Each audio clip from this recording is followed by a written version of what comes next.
మొత్తంలో 1.7 acres open లేదా? Open లేదు సార్. మన వాళ్ళు బలవంతంగా 1.7 ఫెన్సింగ్ వేశారు. ఎవరు వేసారు fencing?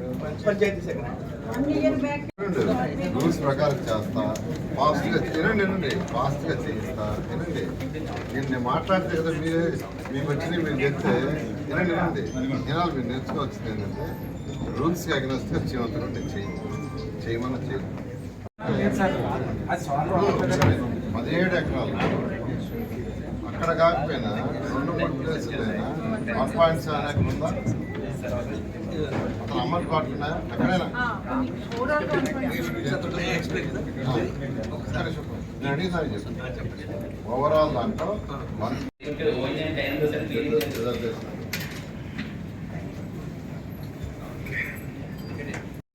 Panchayats don't have sufficient funds to take care of these things, sir. So we have to deploy extra funds.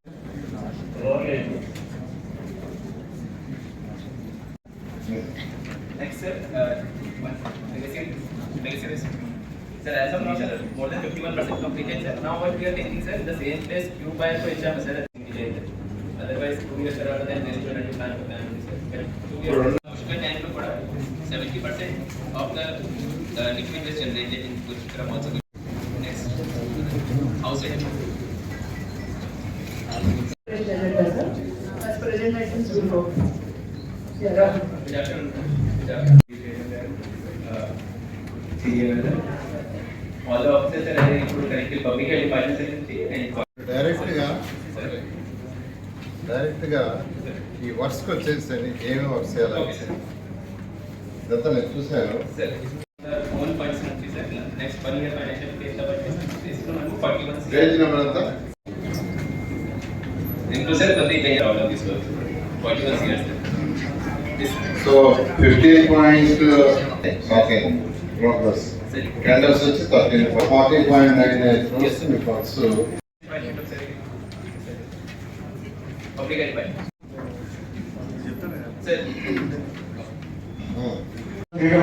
Sir చేసుకోవాలి సార్. మన ప్రాబ్లం అవుతుంది కాబట్టి ఇమీడియట్ గా ట్యాకల్ చేసుకోవాలి. ఒక డిసిషన్ తీసుకోవాలి. usually 92 or something 95. 60 CR work, sir. So some works around part complete aindi, but pump house only, sir. Last year sewage and pump house work only, sir. Similarly, sir, slaughter house, sir. Timeline prakaram it can be completed within 12 months, sir. So there will be additional assets during that.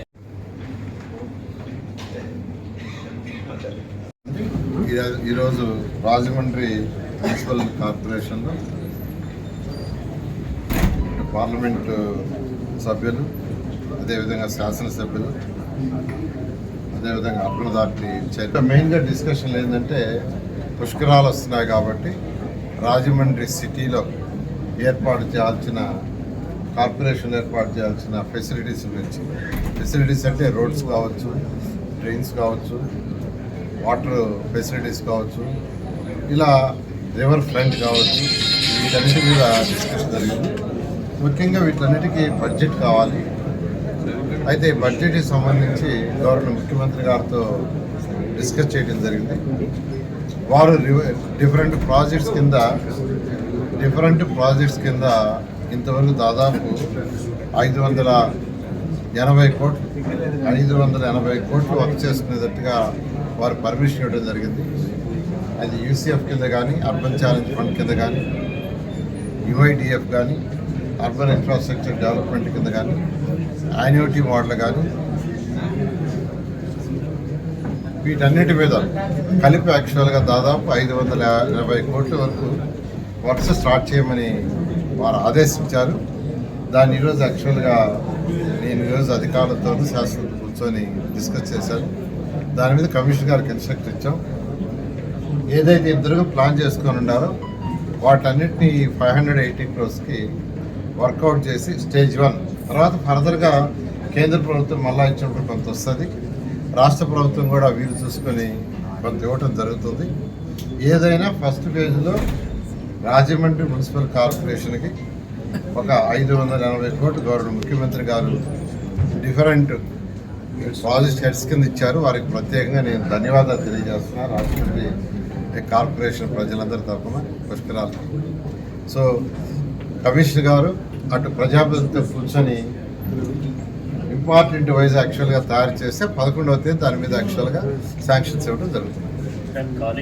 Mahendravaram గురించి పుష్కరాలకు సంబంధించి అదేవిధంగా స్థానికంగా ఉన్నటువంటి ఇబ్బందులు ఏవైతే ఉన్నాయో వాటి మీద వారు సవివరంగా ఇక్కడ సమీక్ష చేసినందుకు అయితే వారు చెప్పారు కొంతమేరకు ఫండ్స్ మేము అందించగలం అని చెప్పి ఇక్కడ ఇందాక పెద్దలు బుచ్చి చౌదరిగా చెప్పినట్లుగా ఇప్పుడు గోదావరి పుష్కరాలు అంతా కలిపి మనకి సంవత్సరం కూడా లేదు అని చెప్పి మనం అనుకోవచ్చు. ఎందుకంటే ఇప్పుడు పనులు చేయాలనుకున్నా కూడా మళ్ళీ వర్షాకాలం మనకు అదొక అవరోధం కూడా ఉంటుంది. కనుక త్వరితగతిన మనకి ఫండ్స్ అనేవి మనకి అందవలసినటువంటి ఆవశ్యకత ఉంది. దానికి తోడుగా ఏదైతే ఇప్పుడు వారు అన్ని చోట్ల కూడా ఆర్థికంగా రాష్ట్రం ఇబ్బందుల్లో ఉన్నటువంటి సందర్భంలో వీలైనంత వరకు ఎక్కడి నుండి వనరులు మనం సమకూర్చుకోగలము ఆ విషయాలన్నీ కూడా సమీక్షించి వారు కొంతవరకు వారు మనకు అందివ్వడానికి సన్నద్ధంగా ఉన్నారు.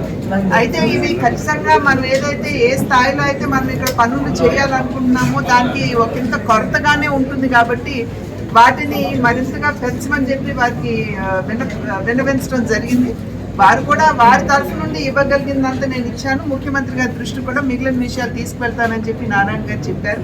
అయితే ఖచ్చితంగా వారు ఇక్కడ ఉన్నటువంటి ప్రజల యొక్క మనోభావాలు దానికి తోడుగా ప్రజా ప్రతినిధుల యొక్క మనోభావాలు కూడా వారు విన్నారు కాబట్టి ఖచ్చితంగా పుష్కరాలకి మంచి స్థాయిలోనే వనరులు సమకూర్చేటువంటి అవకాశం ఉంటుందని చెప్పి మేము అందరం కూడా విశ్వసిస్తున్నాం. ప్రీతమ రాష్ట్ర పురపాలక శాఖ మంత్రులు నారాయణ గారు రాజమహేంద్రం వచ్చి పుష్కరాలకు సంబంధించి ఒక కార్యాచరణ ప్రణాళిక రూపొందించడం కోసం ఆలోచన చేసి కొన్ని సందేహాలు కూడా చేస్తున్నారు. ఆ సందర్భంగా వారిని రిక్వెస్ట్ చేసింది గోదావరి జిల్లాల మనోభావాలకు ఆధారంగా పుష్కరాలు ప్రధానమైన ఈ ప్రాంతంలో ఆధ్యాత్మిక కేంద్రాలను నిధులు కేటాయింపు ముఖ్యమంత్రి గారిని కూడా కోరి కేంద్ర రాష్ట్ర ప్రభుత్వాల సహకారంతో ఈ పుష్కరాలను విజయవంతం చేయడం కోసం శాశ్వతమైన కట్టడాలు కూడా రావాల్సిన అవసరం ఉంది. ఉదాహరణకు బైపాస్ రోడ్డు కానీ డ్రైనేజ్ వ్యవస్థ కానీ పూర్తి చేయాల్సిన అవసరం ఉంది. దానికి ఈ రోజున 580 కోట్ల రూపాయలకి పూలప్ చేసి నిధులు రాజమహేంద్రవరంలోని ఈ ప్రాంతంలో అభివృద్ధి కోసం డ్రైన్ కానీ రోడ్లు కానీ కార్యక్రమానికి ఇచ్చారు. అది సరిపోదని చెప్పాం.